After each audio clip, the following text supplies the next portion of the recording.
آیت نمبر 105 میں ہم نے پڑھا انما یفتر الکذب الذین لا یؤمنون بآیات اللہ واولئک هم الکاذبون۔ ہم نے پڑھا جو اللہ کی آیات پر ایمان نہیں لاتے جھوٹ وہی بولتے ہیں۔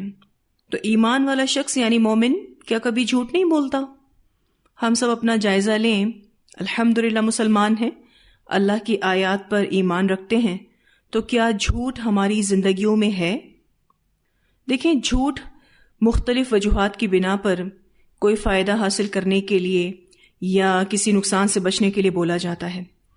بعض دفعہ اپنے کسی غلط کام کو چھپانے کے لیے جھوٹ بولا جاتا ہے کہ اگر میرا فلاں غلط کام یا بات لوگوں کے سامنے آ گئی تو میری عزت نہیں رہے گی۔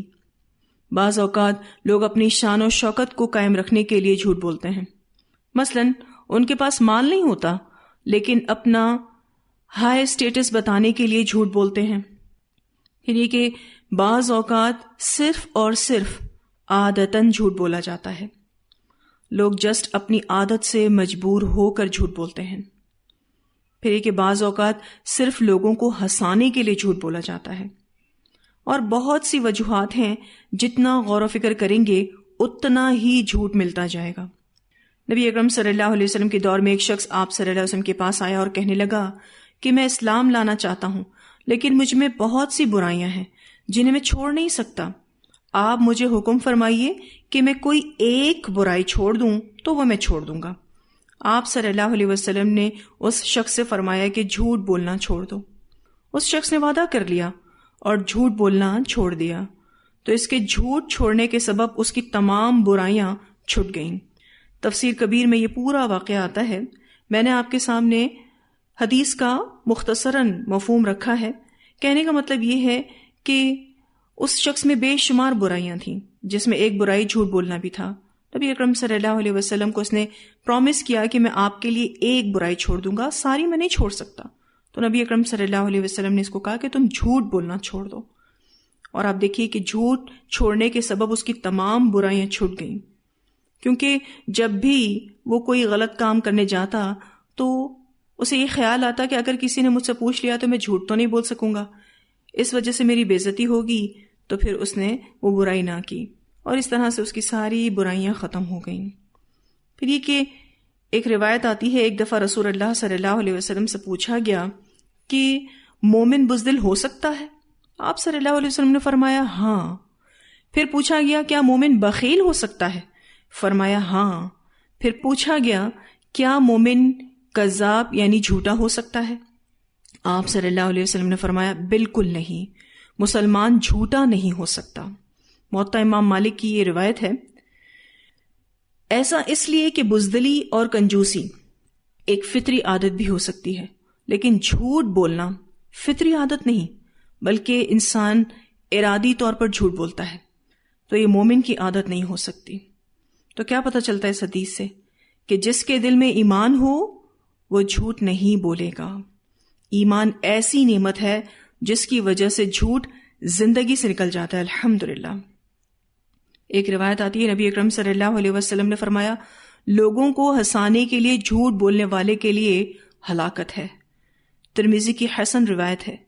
اب آپ دیکھیے، لوگ صرف اور صرف ہنسانے کے لیے جھوٹ بولتے ہیں، کوئی فائدہ نہیں ہوتا ان کا اس میں، لیکن پھر بھی جھوٹ بولتے ہیں۔ اسی طرح سے مسلم کی روایت میں آتا ہے، نبی اکرم صلی اللہ علیہ وسلم نے فرمایا کہ بہت زیادہ جھوٹ بولنے والا اللہ کے نزدیک کذاب لکھ دیا جاتا ہے۔ یعنی اتنا وہ جھوٹ بولتا ہے کہ اللہ تعالیٰ جب کبھی اس کے بارے میں بات کرتے ہیں تو کیا کہہ کر بات کرتے ہیں کہ اس کذاب نے یہ کہا یا اس کذاب نے یہ کیا۔ تو اگر انسان کی زندگی سے جھوٹ نکل جائے تو زندگیاں سنور جائیں۔ جھوٹ سے بچنے کی اگر ہم سب نیت کریں تو اللہ تعالیٰ ہمیں ضرور بچائے گا انشاءاللہ تعالیٰ۔ آپ دیکھیں تو کسی مسلمان کا جھوٹ ہمیں معلوم ہوتا ہے تو دل کی کیا کیفیت ہوتی ہے۔ میں پرسنلی اس پر غور کر رہی تھی کہ جب کسی اپنے کا جھوٹ کسی طرح سے کھل کر سامنے آ جاتا ہے تو دل بہت پریشان ہوتا ہے اور ماننے کو تیار نہیں ہوتا کہ اس نے جھوٹ بولا، اور بسا اوقات صرف اپنی مرضی پر عمل کرنے کے لیے دوسروں پر جھوٹ بولا جاتا ہے، حالانکہ اس طرح کی کوئی بڑی مجبوری نہیں ہوتی، پھر بھی لوگ جھوٹ بول جاتے ہیں۔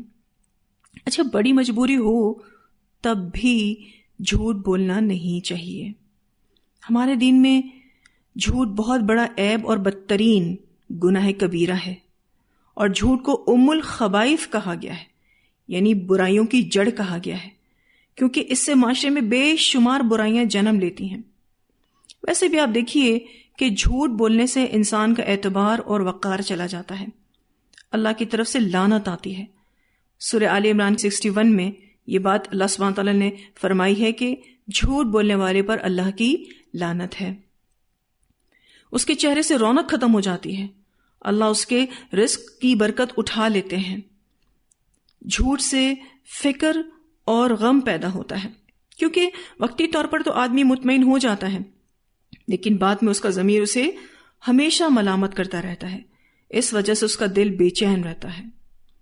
مسلم احمد کی روایت میں آتا ہے، نبی اکرم صلی اللہ علیہ وسلم نے فرمایا، سوائے خیانت اور جھوٹ کے مومن میں اچھی بری باتیں جمع ہو سکتی ہیں۔ اچھی یہ بات ہم سب جانتے ہیں کہ سب سے پہلا جھوٹ شیطان نے بولا، کس سے؟ حضرت آدم علیہ السلام سے، کہ میں تمہارا خیر خواہ ہوں۔ تو جو بھی جھوٹ بولتا ہے وہ شیطانی کام کر رہا ہے۔ اور عام روزمرہ کی زندگی میں بولے جانے والے جھوٹ بہت سے ہیں، اگر ہم غور کرنے جائیں تو ایک لمبی لسٹ بن جائے گی۔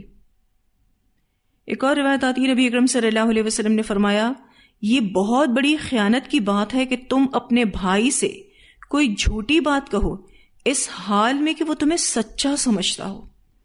ابو داؤد کی روایت ہے، یعنی وہ یہ سمجھے کہ ہم سچ بول رہے ہیں لیکن ہم جھوٹ بول رہے ہوں۔ مسلم احمد کی روایت میں آتا ہے، نبی اکرم صلی اللہ علیہ وسلم نے فرمایا، کوئی بندہ پورا مومن نہیں ہو سکتا یہاں تک کہ ہنسی مذاق میں جھوٹ بولنا اور جھگڑا کرنا چھوڑ دے، اگرچہ وہ سچا ہو، یعنی وہ دیگر معاملات میں سچا ہو تو کمپلیٹلی جھوٹ چھوڑنا ہوگا۔ یعنی ہر صورت میں جھوٹ بولنا اور فضول جھگڑا کرنا برا ہے، اس سے ایمان کامل جاتا رہتا ہے۔ پھر ایک اور روایت آتی ہے، نبی اکرم صلی اللہ علیہ وسلم نے فرمایا، والدین کے ساتھ بھلائی کرنے سے عمر میں زیادتی ہوتی ہے، یعنی اللہ تعالیٰ عمر میں برکت دیتا ہے، اور جھوٹ بولنے سے روزی میں کمی ہوتی ہے، اور دعا تقدیر کو لوٹا دیتی ہے۔ یہ الاصبحانی کی روایت ہے۔ آج آپ دیکھیے لوگوں کو رزق کی کتنی تنگی ہے، لیکن لوگ غور نہیں کرتے کہ کہیں زندگی میں جھوٹ تو نہیں، کیونکہ اس حدیث میں واضح طور پر بتایا گیا کہ جھوٹ بولنے سے روزی میں کمی ہوتی ہے۔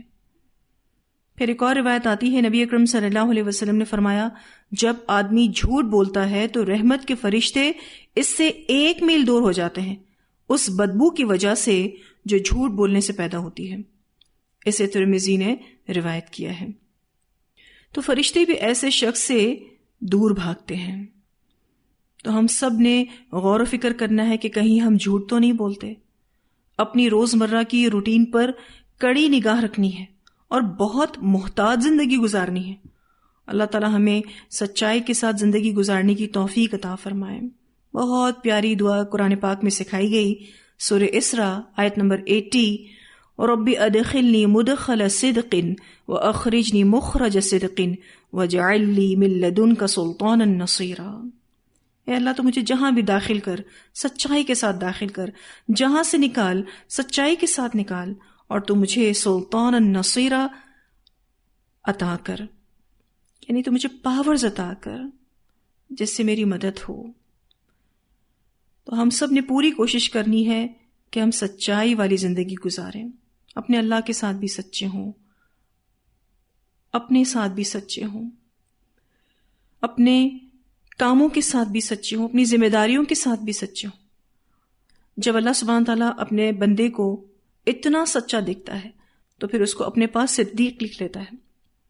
اور آپ کو پتہ ہے نا، نبوت کے بعد سب سے بڑا درجہ کن کا ہے؟ صدیقین کا۔ اللہم اجعلنا منہم۔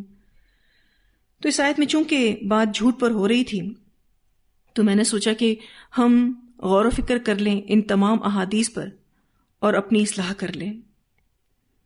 آگے اللہ سبحانہ تعالیٰ فرماتے ہیں، من کفر باللہ، جس نے کفر کیا اللہ کا، یعنی اللہ کے بارے میں یا رسول اللہ صلی اللہ علیہ وسلم کے بارے میں کوئی ایسی بات کہی جو اس کو نہیں کہنا چاہیے، من بعد ایمانہ، اپنے ایمان کے بعد، الا سوائے من اس کے جو اکرہ مجبور کیا گیا۔ اکرہ کا جو لفظ ہے کاف اور ہا سے ہے، یعنی زبردستی اس کو کرنے کا کہا جائے اور وہ کام اس کو ناپسند ہو، یعنی زبردستی اور ناپسندیدگی یہ دونوں معنی اس لفظ میں آتے ہیں۔ کراہت کا لفظ بھی اسی سے ہی ہے۔ تو اللہ تعالیٰ فرماتے ہیں الا سوائے من اس کے جو اکرہ مجبور کیا گیا، یعنی اگر تم نے یہ کام نہ کیے تو تمہیں مروا دیا جائے گا، یعنی اس کو ایسی دھمکی دی گئی، ایسا پریشر دیا گیا۔ وقلبہ، اور دل اس کا مطمئن ہو بالایمان، ایمان پر، یعنی وہ سچا مومن ہو۔ ولیکن، اور لیکن، من شرح بالکفر، جو کھول دے کفر کے ساتھ، صدرن، سینے کو، فعلیہم، تو ان پر غضب من اللہ، غضب ہے اللہ کی طرف سے، وَلَهُمْ عَذَابٌ عَظِيمٌ، اور ان کے لیے بہت بڑا عذاب ہے۔ اس آیت میں اللہ تعالیٰ فرماتے ہیں جس شخص نے ایمان لانے کے بعد اللہ سے کفر کیا، الا یہ کہ وہ مجبور کر دیا جائے اور اس کا دل ایمان پر مطمئن ہو، تو پھر اس کے لیے معافی ہے۔ یعنی اہل علم کا اس بات پر اجماع ہے کہ جس شخص کو کفر پر مجبور کیا جائے اور وہ جان بچانے کے لیے قولاً یا فعلاً کفر کا ارتکاب کرے جبکہ اس کا دل ایمان پر مطمئن ہو تو وہ کافر نہیں ہوگا، اور نہ اس کی بیوی اس سے جدا ہوگی، کیونکہ جو بھی شخص مرتد ہو جاتا ہے اس کی بیوی کو اس سے جدا کر دیا جاتا ہے، یعنی اس کا نکاح بھی ختم ہو جاتا ہے اس کی مسلمان بیوی کے ساتھ، اور نہ اس پر دوسرے احکام کفر امپلیمنٹ یعنی لاگو ہوں گے۔ مگر جس نے اپنی خوشی اور رغبت سے کفر کو قبول کیا تو ایسے لوگوں پر اللہ کا غضب ہے اور ان کے لیے بڑا عذاب ہے۔ سب سے پہلے ہم آیت کا ابتدائی حصہ اس کے آخر حصے کے ساتھ پڑھ کر سمجھ لیتے ہیں، جس میں مرتد کی سزا بتائی گئی ہے۔ اللہ سبحانہ تعالیٰ فرماتے ہیں، یہ جو ٹیکسٹ ہے اگر آپ اس کو بریکٹ میں کر لیں جو ابتدا میں ہے، من کفر باللہ من بعد ایمانہ، اس کو اگر آپ بریکٹ میں لے لیں، اور پھر اگلا حصہ من شرح بالکفر صدرا فعلیہم غضب من اللہ ولہم عذاب عظیم، اس کو بریکٹ میں لے لیں تو آپ کو بات اچھے سے سمجھ میں آ جائے گی۔ اللہ تعالیٰ فرماتے ہیں جس نے اللہ کے ساتھ کفر کیا اپنے ایمان کے بعد، جو کھول دے کفر کے ساتھ سینے کو، تو ان پر غضب ہے اللہ کی طرف سے، یعنی یہ پہلا عذاب ہے جو اللہ دے گا، غضب من اللہ، اور دوسرا عذاب وَلَهُمْ عَذَابٌ عَظِيمٌ۔ اللہ سبحانہ تعالیٰ فرماتے ہیں کہ جو لوگ ایمان کے بعد کفر کریں اور کفر کو شرح صدر کے ساتھ قبول کر کے اس پر مطمئن ہو جائیں، یعنی ریلیکس ہو جائیں، تو پھر پہلی سزا کیا ہے؟ ان پر اللہ کا غضب نازل ہوگا۔ کیوں؟ کیونکہ انہوں نے ایمان کو جاننے کے بعد اس سے اعراض کیا، اور ایسے لوگوں کے لیے آخرت میں عذاب عظیم ہوگا، یعنی بہت بڑا عذاب ہوگا۔ حدیث میں بھی مرتد کی سزا آتی ہے۔ نبی اکرم صلی اللہ علیہ وسلم نے فرمایا جو اپنے دین سے لوٹ جائے اسے قتل کر دو، یا فرمایا جو اپنے دین کو بدل دے اسے قتل کر دو۔ مسند احمد کی روایت ہے اور بخاری بھی اس کا ریفرنس ہے۔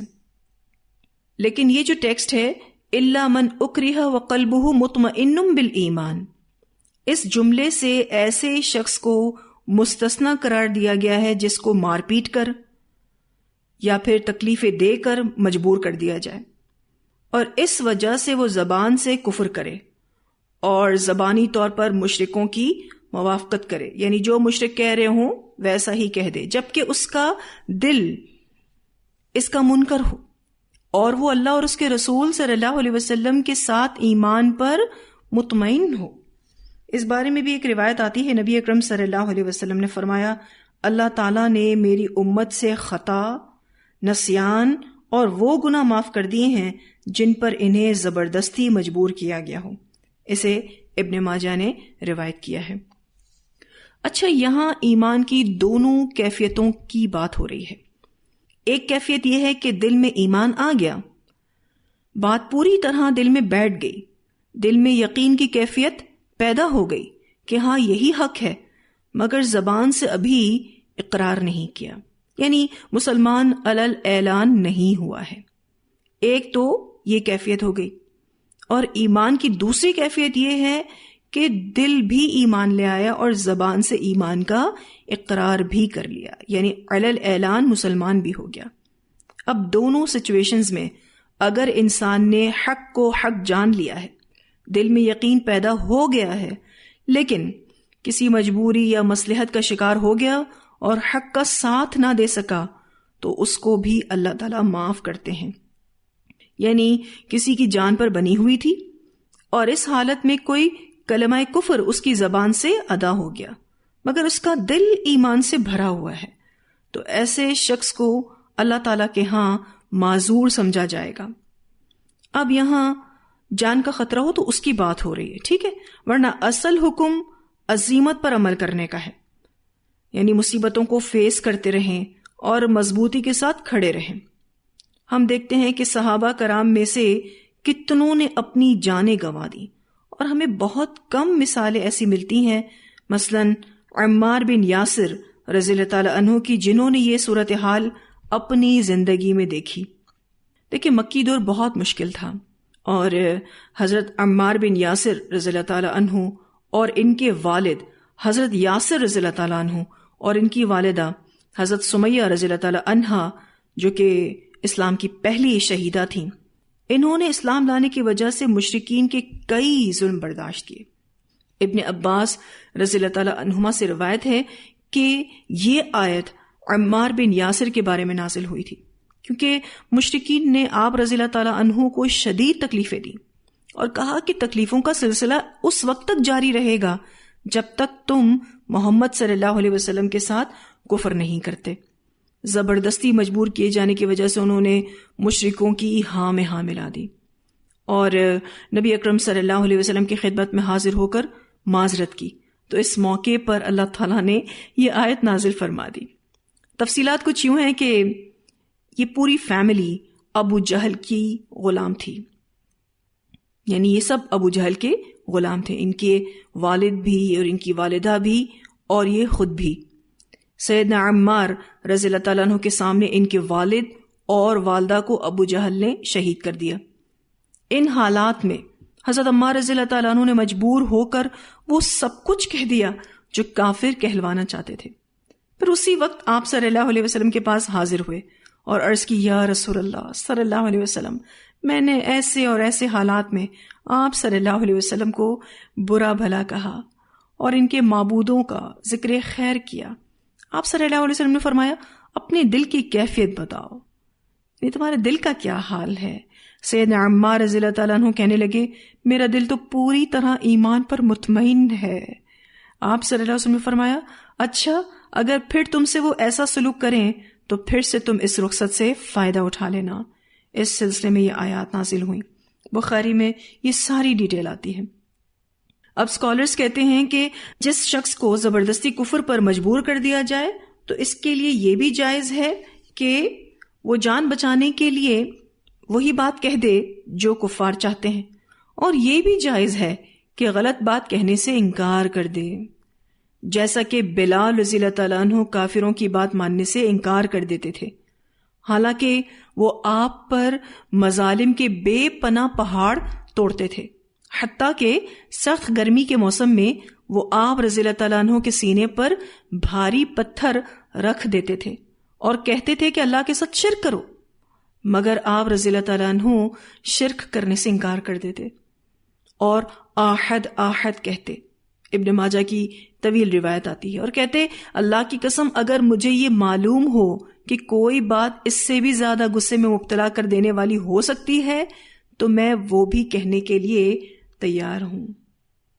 اب ہر کسی کی برداشت مختلف ہے۔ حضرت یاسر رضی اللہ تعالیٰ عنہ اور حضرت سمیہ رضی اللہ تعالیٰ عنہ برداشت کر گئے، لیکن عمار رضی اللہ تعالیٰ عنہ برداشت نہ کر سکے۔ اب کسی بچے کے سامنے ماں باپ کو اتنی اذیت ناک موت دے دی گئی ہو، وہ بچہ کیسے سب دیکھ رہا ہوگا، آپ سوچیں۔ اللہ تعالیٰ نے اس معاملے میں مسلمانوں کے لیے آسانی کر دی، الحمدللہ، لیکن مسلمان کا رخصت کے بجائے اپنے دین پر ثابت قدم رہنا افضل و اولا ہے، خواہ وہ شہید ہو جائے۔ اس بارے میں نبی اکرم صلی اللہ علیہ وسلم کے ایک صحابی کا واقعہ آتا ہے، حضرت عبداللہ بن حذافہ رضی اللہ تعالیٰ عنہ کا۔ حافظ ابن عساکر نے صحابی رسول عبداللہ بن حذافہ رضی اللہ تعالیٰ عنہ کے حالات میں لکھا ہے کہ انہیں رومیوں نے گرفتار کر لیا تھا، اور وہ انہیں گرفتار کرنے کے بعد جب اپنے بادشاہ کے پاس لے آئے تو بادشاہ نے ان سے کہا عیسائی ہو جاؤ، میں تمہیں اپنی بادشاہت میں شریک کر لیتا ہوں اور اپنی بیٹی کا تمہیں رشتہ بھی دے دیتا ہوں۔ عبداللہ نے جواب دیا، اگر تو مجھے اپنی ساری حکومت اور دولت دے دے اور عربوں کی ساری حکومت اور دولت بھی، اور میں ایک لمحے کے لیے بھی محمد صلی اللہ علیہ وسلم کے دین سے پھر جاؤں تو یہ نہیں ہو سکتا۔ بادشاہ نے کہا، اگر عیسائیت قبول نہیں کرو گے تو میں تمہیں قتل کر دوں گا۔ عبداللہ نے کہا، تم جانو اور تمہارا کام۔ بادشاہ نے حکم دیا اور انہیں لٹکا دیا گیا۔ پھر اس نے تیر اندازوں کو حکم دیا کہ ان کے ہاتھوں اور پاؤں پر تیر مارو۔ جلاد تیر مار رہے تھے اور بادشاہ عیسائیت قبول کرنے کے لیے اصرار کر رہا تھا، لیکن حضرت عبداللہ مسلسل انکار فرماتے رہے۔ بادشاہ نے حکم دیا اور آپ کو نیچے اتار لیا گیا۔ پھر اس کے حکم سے پیتل کے ایک کڑاہی میں تیل گرم کیا گیا اور عبداللہ کی آنکھوں کے سامنے اس میں ایک مسلمان قیدی کو پھینک دیا گیا۔ لمحہ بھر میں اس کی ہڈیوں سے گوشت اتر کر جدا ہو گیا۔ اب پھر بادشاہ نے عبداللہ کو عیسائیت کی قبول کرنے کی دعوت دی، مگر عبداللہ نے اب بھی انکار فرما دیا۔ بادشاہ نے حکم دیا کہ عبداللہ کو اس کھولتے ہوئے تیل میں گرا دو۔ آپ کو منجنیق میں رکھ دیا گیا، یعنی توپ میں رکھ دیا گیا تاکہ تیل میں گرا دیا جائے۔ اس وقت عبداللہ رونے لگے۔ بادشاہ کو خیال آیا کہ عبداللہ شاید عیسائی ہونے کے لیے تیار ہیں۔ اس نے آپ کو بلایا اور پوچھا تو آپ نے فرمایا، میں تو اس لیے رو رہا ہوں کہ اللہ کی محبت کی خاطر قربان کرنے کے لیے میرے پاس اس وقت صرف ایک ہی جان ہے۔ کاش میرے پاس میرے جسم کے ہر بال کے عوض قربان کرنے کے لیے ایک ایک جان ہوتی، اور میں ان سب کو اللہ کی محبت کی خاطر باری باری قربان کر دیتا۔ بعض روایات میں ہے کہ رومی بادشاہ نے آپ کو جیل میں ڈال دیا اور کچھ دن کھانے پینے کو بھی نہ دیا، پھر شراب اور خنزیر کا گوشت بھیجا، مگر آپ رضی اللہ تعالیٰ عنہ نے ہاتھ لگانے سے بھی انکار کر دیا۔ بادشاہ نے آپ کو بلایا اور پوچھا کہ آپ نے کھانا کیوں نہیں کھایا؟ آپ نے فرمایا کہ اگرچہ اضطراری حالت میں میرے لیے یہ کھانا حلال تھا، لیکن میں تمہیں اس بات سے خوش نہیں کرنا چاہتا تھا کہ تم یہ کہو کہ میں نے ایک مسلمان کو شراب پلا دی اور خنزیر کا گوشت کھلا دیا۔ بادشاہ نے کہا، میں اس شرط پر تمہیں رہا کرنے کے لیے تیار ہوں کہ میرے سر کو بوسہ دے دو۔ آپ نے فرمایا، ہاں، بشرطے کہ تم تمام مسلمان قیدیوں کو رہا کر دو۔ اس نے کہا، میں تیار ہوں۔ آپ نے اس کے سر کو بوسہ دیا تو اس نے آپ کو رہا کر دیا اور آپ کے ساتھ تمام مسلمان قیدیوں کو بھی رہا کر دیا جو اس کے پاس تھے۔ آپ جب مدینہ میں واپس آئے تو حضرت عمر بن خطاب رضی اللہ تعالیٰ عنہ نے فرمایا کہ ہر مسلمان کے لیے واجب ہے کہ وہ عبداللہ بن حذافہ رضی اللہ تعالیٰ عنہ کے سر کو بوسہ دے، اور سب سے پہلے میں بوسہ دیتا ہوں۔ آپ رضی اللہ تعالیٰ عنہ کھڑے ہوئے، یعنی حضرت عمر بن خطاب رضی اللہ تعالیٰ عنہ کھڑے ہوئے اور عبداللہ کے سر کو بوسہ دینے لگے۔ یہ طویل روایت بیہقی میں آتی ہے۔ اب آپ دیکھیے کہ حضرت عبداللہ بن حذافہ رضی اللہ تعالیٰ عنہ نے رخصت کے بجائے اپنے دین پر ثابت قدم رہنا پسند کیا۔ اب آپ حضرت عمار کو دیکھیے کہ وہ کتنا ٹارچر برداشت کر رہے تھے، کیونکہ ٹارچر کو برداشت کرنا اور اس میں عزیمت اختیار کرنا انتہائی مشکل کام ہے، کیونکہ اس میں سیویر پین دیا جاتا ہے اور یہ فزیکلی بھی ہوتا ہے اور مینٹلی بھی ہوتا ہے۔ عمار بن یاسر رضی اللہ تعالیٰ عنہ کو دونوں قسم کے ٹارچر برداشت کرنے پڑے، تو اللہ تعالیٰ نے آسانی کر دی، کیونکہ مومن کی زندگی کو سیو کیا جا سکے۔ یہ آپشن دیا گیا تاکہ مومن کی زندگی سیو ہو جائے، تو حالات بہتر ہونے پر وہ دین کے لیے کام کر سکے گا۔ اور آپ دیکھیں تو اس سے پہلے والی آیت میں ہم نے جھوٹ کا ذکر پڑھا تھا، اور ہم نے احادیث میں پڑھا کہ مومن جھوٹ نہیں بول سکتا، اور اس آیت میں ایمان والا شخص اپنی جان بچانے کے لیے جھوٹ بول رہا ہے، تو اللہ نے اس کی رخصت دی اور آپ دیکھیے کہ عمار بن یاسر رضی اللہ تعالیٰ عنہ جیسے ہی ان ظالموں سے چھوٹے سیدھے آپ صلی اللہ علیہ وسلم کے پاس گئے اور سب کچھ سچ سچ بتا دیا. سبحان اللہ. یہاں تو لوگ اپنی بات کو چھپا جاتے ہیں، مکر جاتے ہیں کہ ہم نے تو یہ کہا ہی نہیں، لیکن صحابی رسول نے سچ سچ بتا دیا. کتنا تکلیف سے گزرے ہوں گے سیدنا عمار رضی اللہ تعالیٰ عنہ آپ صلی اللہ علیہ وسلم کے خلاف بول کر. اس کا ازالہ کرنے فوراً پہنچے تو الحمدللہ اللہ نے ان کے لیے قرآن نازل کر دیا. کیسا ایمان تھا. ہمیں تو ایسی کوئی مشکل صورتحال کا سامنا نہیں، پھر بھی ہم اپنا حال دیکھیں، کتنے کمپرومائزز ہم کر جاتے ہیں دین کے ساتھ. اور یہ صحابہ کیسے مضبوط تھے. ہمیں زیادہ مثالیں کمپرومائزز کے حوالے سے نہیں ملتی کہ صحابہ کرام رضی اللہ عنہم نے سمجھوتے کیے ہوں، اور اگر کچھ مثالیں ملتی بھی ہیں تو وہ بہت ہی ڈیفیکلٹ سچویشن سے ریلیٹڈ ہیں. تو اللہ کے راستے میں عزیمت بہت ہی پسندیدہ ہے. اللہ ہمارے عزم مضبوط کرے، کیونکہ اسی سے انشاءاللہ استقامت نصیب ہوتی ہے.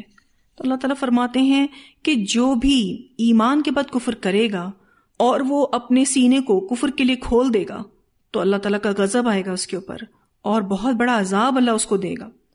لیکن اس حکم سے وہ شخص مستثنا ہے جس نے مجبوراً کوئی ایسی بات کہہ دی یا کوئی ایسا عمل کر دیا لیکن اس کا دل ایمان پر مطمئن ہے.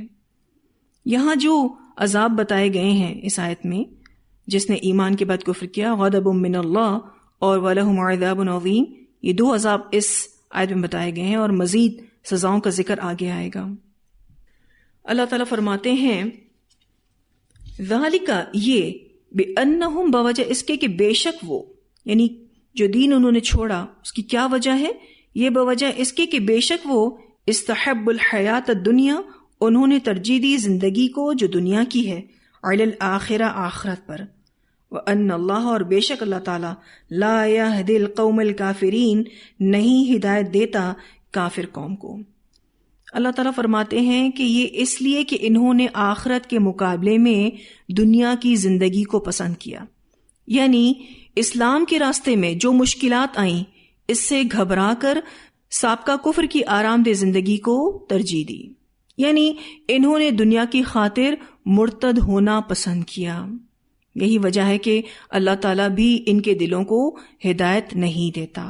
وَأَنَّ اللَّهَ لَا يَهْدِي الْقَوْمَ الْكَافِرِينَ، یہ اللہ تعالیٰ کا قانون ہے کہ پھر ایسے لوگوں کو اللہ ہدایت نہیں دیتا اور نہ انہیں دین پر استقامت نصیب کرتا ہے، بلکہ اللہ ان کے دلوں پر اور ان کے کانوں پر اور آنکھوں پر مہر لگا دیتا ہے، جس کا ذکر انشاءاللہ اگلی آیت میں آ رہا ہے. تو اس آیت میں کیا بات ہو رہی ہے کہ ایمان کے بعد کفر اختیار کرنے یعنی مرتد ہو جانے کی علت یعنی وجہ بتائی جا رہی ہے کہ انہیں دنیا محبوب ہے. تو ایسے لوگ اللہ کے نزدیک ہدایت کے قابل ہی نہیں. اولئک الذین، یہی وہ لوگ ہیں، طبع اللہ، مہر لگا دی اللہ نے، علی قلوبہم، اوپر ان کے دلوں کے، وسمعہم، اور ان کے کانوں کے، وابصارہم، اور ان کی آنکھوں کے. اللہ نے ان کے دلوں پر، کانوں پر اور آنکھوں پر مہر لگا دی ہے، یعنی ہدایت کے دروازوں کو بند کر دیا گیا ہے.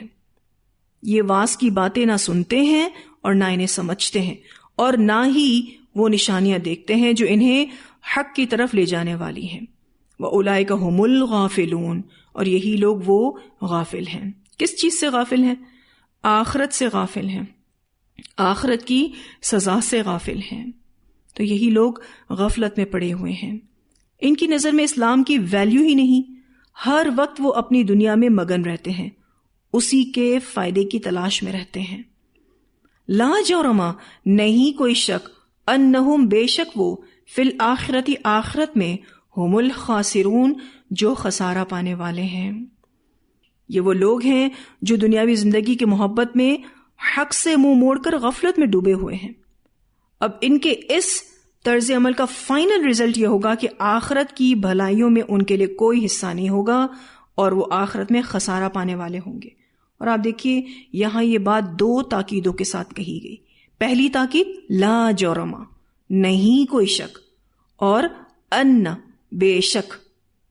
دونوں کا معنی کیا ہے؟ کوئی شک ہی نہیں، کوئی شک ہی نہیں کہ آخرت میں وہی لوگ خسارہ پانے والے ہیں۔ پھر اللہ سبحانہ تعالیٰ فرماتے ہیں ثم پھر ان بے شک ربک آپ کا رب للذین ان لوگوں کے لیے جنہوں نے ہاجروا ہجرت کی، من بعد اس کے بعد ما فتنوا کہ وہ آزمائش میں ڈالے گئے، ثم پھر جاہدوا جہاد کیا، وصبروا اور صبر کیا، ان ربک بے شک آپ کا رب من بعدہا اس کے بعد لغفور الرحیم البتہ غفور الرحیم ہے۔ جن مومنین پر مکہ میں مصیبتوں کے پہاڑ توڑے گئے، ان حالات میں انہوں نے ہجرت کی، پھر وہ جہاد کرتے رہے، اس طرح حق کے راستے میں آنے والی آزمائشوں پر صبر کرتے رہے، اللہ ان کو ان کی قربانیوں کا بہترین اجر دے گا، انہیں بخشش عطا فرمائے گا۔ یہاں جو لغفور ان کا لفظ ہے نا، اس میں یہ بات ہے کہ اللہ انہیں بخشش عطا فرمائے گا، اور رحیم یعنی اللہ تعالیٰ کی طرف سے ان پر نظر رحمت ہوگی۔ یہ مسلمان حبشہ اور پھر مدینہ کی طرف ہجرت کر گئے تھے۔ یہ گروہ پہلے بہت کمزور تھا اور یہ اپنی فیملیز میں خاموش رہتے تھے کیونکہ سٹینڈ لینے کی پوزیشن نہیں تھی۔ پھر جب اللہ تعالیٰ نے ان کو ہجرت کا موقع دیا تو اس ہجرت سے ان کو ایگزٹ ملا، انہوں نے سب کچھ چھوڑ دیا اللہ کے لیے۔ پھر اللہ تعالیٰ نے ان کو اتنا اسٹرانگ کر دیا کہ انہوں نے کافروں سے جہاد کیا اور صبر و ثبات کا مظاہرہ کیا۔ اللہ تعالیٰ ان کو ضرور معاف کرے گا، اپنی رحمت میں داخل کرے گا۔ تو اتنا دل کیسے مضبوط ہوتا ہے کہ بڑے بڑے کام انسان کر جائے، مثلا ہجرت، جہاد اور صبر۔ یہ تب ہوتا ہے جب انسان کو یقین ہو کہ میں سچائی پر ہوں، تو دل اطمینان میں آ جاتا ہے۔ اور جب انسان یہ سوچتا ہے کہ یہ تکلیف دنیا کی ہے، جلد ختم ہو جائے گی، تو اللہ اس کو صبر دے دیتا ہے۔ آپ یہاں ذرا ٹیکسٹ دیکھیں کہ من بعدہا کے الفاظ آ رہے ہیں۔ اللہ تعالیٰ فرماتے ہیں بے شک آپ کا رب اس کے بعد، کس کے بعد؟ ہجرت کے بعد، جہاد کے بعد، آزمائش میں صبر کے بعد، لغفور الرحیم، اللہ غفور الرحیم ہے۔ ہم تو ہر غلط کام کر کے کہتے ہیں اللہ غفور الرحیم ہے۔ تو رحمت اور مغفرت کے حصول کے لیے ایمان اور عمل صالحہ بہت ضروری ہے۔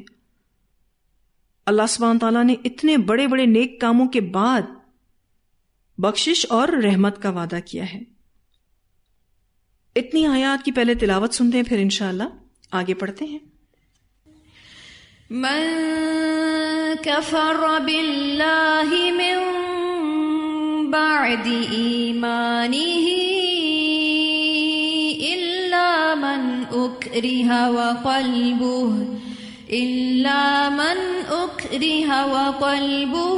مطمئن بالایمان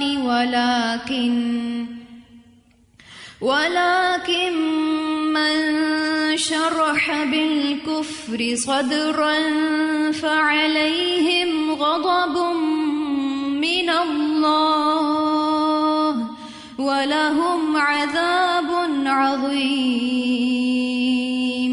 ذَلِكَ بِأَنَّهُمُ اسْتَحَبُّوا الْحَيَاةَ الدُّنْيَا عَلَى الْآخِرَةِ وَأَنَّ اللَّهَ لَا يَهْدِي الْقَوْمَ الْكَافِرِينَ أُولَئِكَ الَّذِينَ طَبَعَ اللَّهُ عَلَى قُلُوبِهِمْ وَسَمْعِهِمْ وَأَبْصَارِهِمْ وَأُولَئِكَ هُمُ الْغَافِلُونَ لَا جَرَمَ أَنَّهُمْ فِي الْآخِرَةِ هُمُ الْخَاسِرُونَ ثُمَّ إِنَّ رَبَّكَ لِلَّذِينَ هَاجَرُوا مِن بَعْدِ